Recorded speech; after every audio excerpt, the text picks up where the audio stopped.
Salut à tous les gones, salut YouTube, c'est Mika, on se retrouve pour une vidéo qui me tenait à cœur il y a un bout de temps que j'y réfléchissais.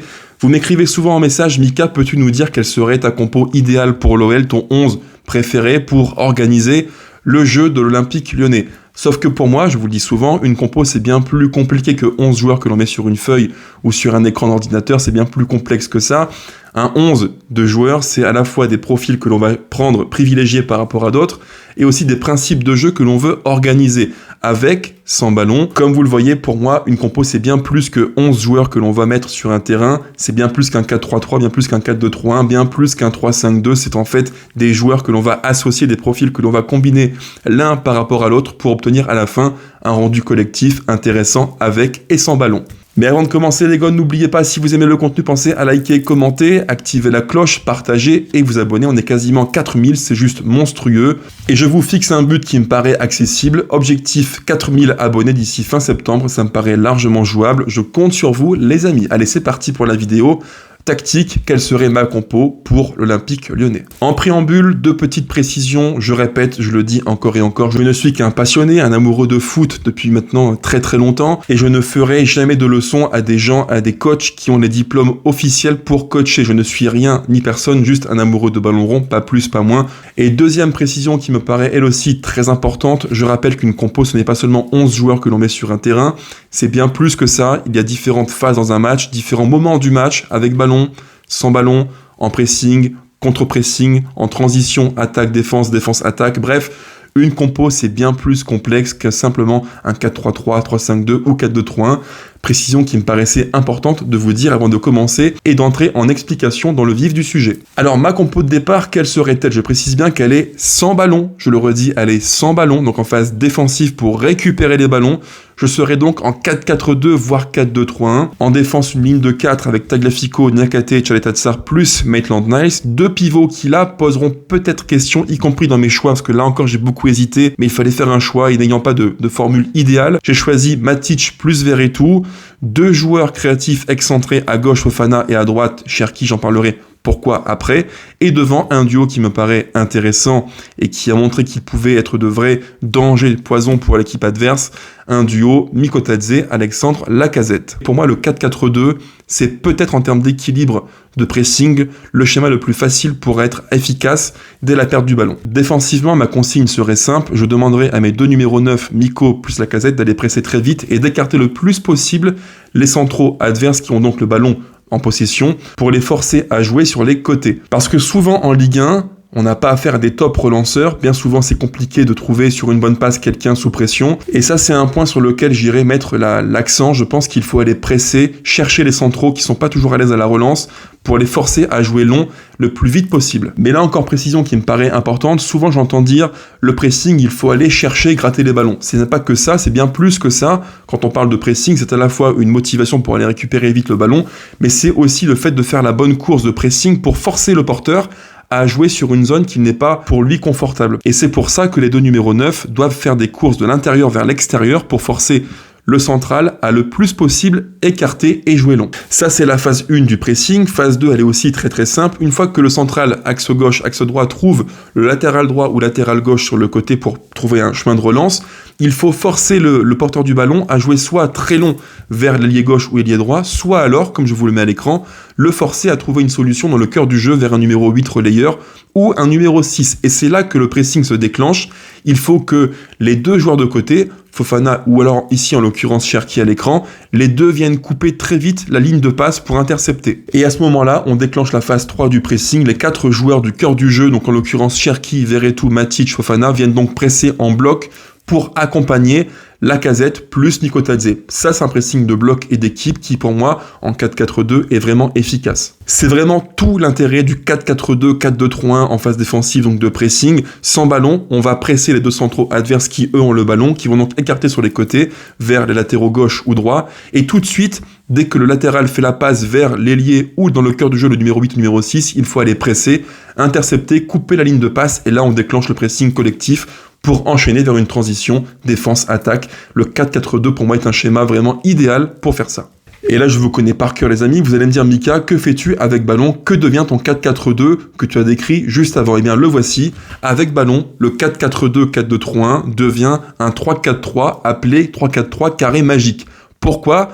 C'est un schéma qui est très connu en Europe depuis maintenant quasiment 3-4 ans, que beaucoup de coachs un petit peu à la mode mettent en place, parmi lesquels Pep Guardiola évidemment, ou encore Marcelo Bielsa, Luis Enrique au PSG, ou encore Roberto De Zerbi. Un schéma qui fait ses preuves et qui est vraiment intéressant et qui offre plein de points positifs et d'avantages très forts. Concrètement, à quoi pourrait-on assister? Je vous mets à l'écran la compo que j'imagine en phase de possession, donc avec ballon, je précise bien avec ballon les gars, n'oubliez pas, c'est très important dans l'analyse du schéma tactique. On aurait donc au cage Lucas Perry, la base de 4 deviendrait une base de 3, et là j'imagine que Tagliafico se réinsérerait dans l'axe avec Nakate plus le croate Chaleta Tsar, et là j'imagine que Maitland-Niles pourrait devenir un piston droit très porté vers l'avant, qui viendrait tantôt apporter à droite un déséquilibre, de la percussion et profondeur, et par séquence pourrait se réaxer pour venir soutenir à la fois Matic et Verretou, d'où l'intérêt du profil hybride d'Ainsley Maitland-Niles. À gauche, comme piston offensif un peu made in la gantoise, comme il était excellent à l'époque, Malik Fofana, j'aime beaucoup quand il est dans ce rôle de piston gauche qui est en 1 contre 1, tel un petit peu un Doku à City, un Grealish à City, ou encore un Barcola au PSG. J'aime beaucoup, ça me plaît beaucoup, et je pense que dans ce rôle-là, il fait des dégâts maximisés, parce qu'en 1 contre 1, il est imprenable, il est très fluide dans les mouvements, très rapide, très percutant, et sacrément intelligent. Donc pour moi, piston gauche, c'est vraiment une bonne solution, mais ça implique, j'en parlerai après, de trouver un équilibre défensif pour compenser, il faut le dire là aussi, son manque d'agressivité défensive. Et devant, un trio relativement intéressant à mes yeux, que j'aime beaucoup, qui parle le foot que j'aime, numéro 9, Lacazette, et 2 joueurs qui vont le soutenir dans un rôle un petit peu différent, en tant que numéro 9,5 qui décroche et qui vient finir les actions, Mikotadze, le roi Georges, et à leur côté, en tant que créatif joueur de ballon pied droit, pied gauche, qui peut trouver la bonne passe juste dans le bon tempo, un certain Ryan Cherki. 3-4-3, carré magique, le voici, j'aime beaucoup l'idée. Et petite parenthèse un petit peu anticipation, projection vers l'année suivante, ou même carrément dès janvier, on peut imaginer ce 3-4-3 version Almada, avec un carré qui serait Matic, Verretou, Almada, Cherki, et en pointe, Mikotadze l'an prochain, qui serait a priori le numéro 9 titulaire de l'OL. Ça me plaît beaucoup, c'est un foot que j'aime et qui présente beaucoup de points forts dont je parlerai juste après. Concrètement, quels sont les intérêts, les points forts du 3-4-3, carré magique, les voici. En 3-4-3, vous avez au milieu de terrain, dans le cœur du jeu, un carré qu'on appelle le carré magique, que City utilise très bien, que le PSG utilise aussi très bien en Ligue 1, et qui ici serait Matic point de basse, Verretou à ses côtés pour compenser le manque d'activité physique du Serbe, et devant, 2 offensifs qui seraient donc Cherki, plus Mikotadze qui viendrait reculer, décrocher, prendre les ballons et contribuer au jeu. Ce schéma en 3-4-3 carré magique présente de vrais avantages, parmi lesquels une omniprésence dans le cœur du jeu, un surnombre quasiment constant. Parce que oui, dans 3 matchs sur 4, l'OL devrait jouer a priori des schémas en face qui seront à 3 milieux de terrain ou à 2, en pivot double, mais rarement à 4, parce que comme vous le savez, les schémas en losange 4-4-2 losange sont très rares, très rares dans le foot de maintenant. Donc pour moi, souvent on aura en face des schémas à 3 ou à 2 que l'on devra donc affronter. Et je vous le mets à l'écran, tactiquement on a le droit à ça. Quand le carré magique se met en place, il parvient à quadriller un espace qui est extrêmement intéressant et qui apporte constamment un surnombre à l'OL.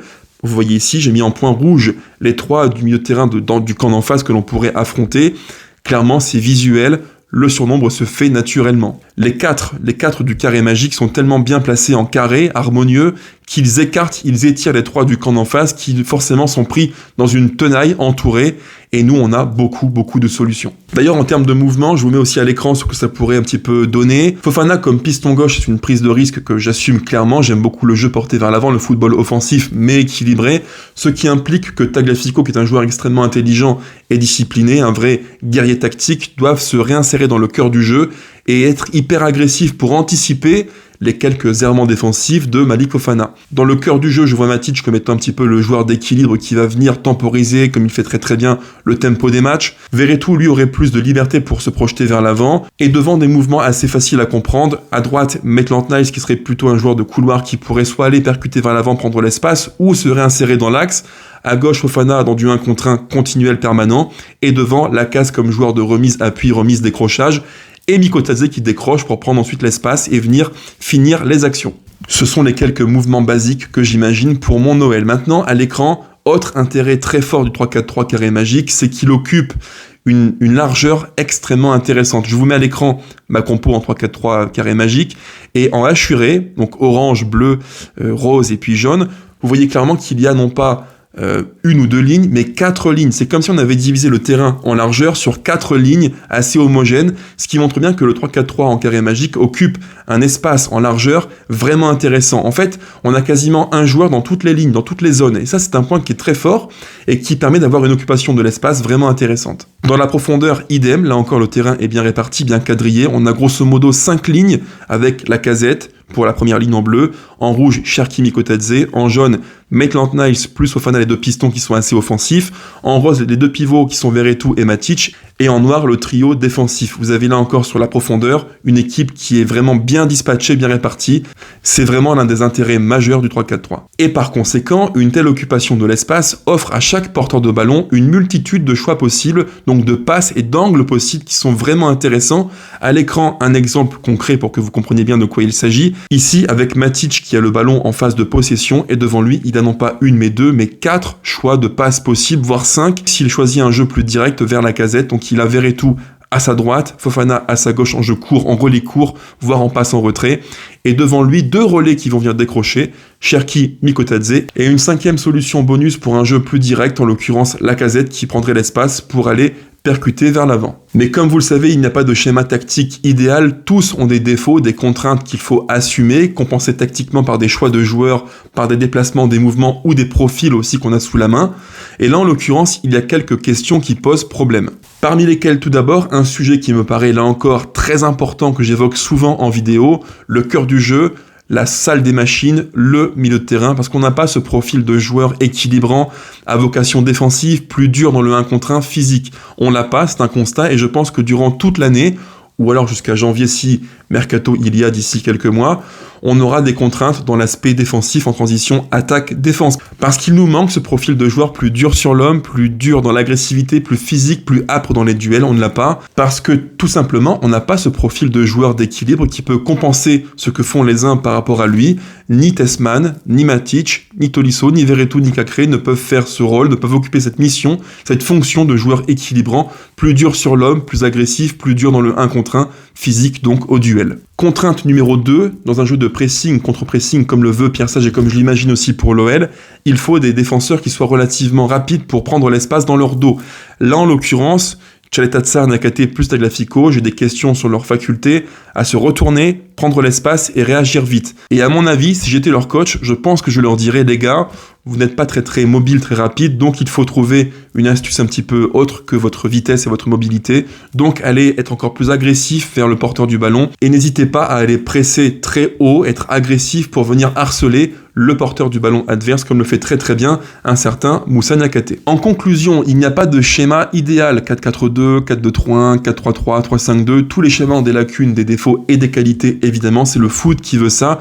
Il n'y a pas de schéma parfait, ni plus ni moins. Sans ballon, le 4-4-2 qui devient avec ballon un 3-4-3 version carré magique, c'est intéressant parce qu'il optimise nos qualités, des pistons qui sont très forts à droite, Maitland-Niles et à gauche, Fofana. Et deuxième point important dans le cœur du jeu, le carré magique offrirait à l'OL enfin un surnombre qui donnerait plus d'emprise technique sur les matchs que parfois on a beaucoup de mal à maîtriser. Sur ce les amis, c'est la fin de la vidéo, j'espère qu'elle vous aura plu, pensez à liker, commenter, activer la cloche, partager et vous abonner, je compte sur vous. N'oubliez pas, allez l'OL, toujours évidemment. Ciao ciao.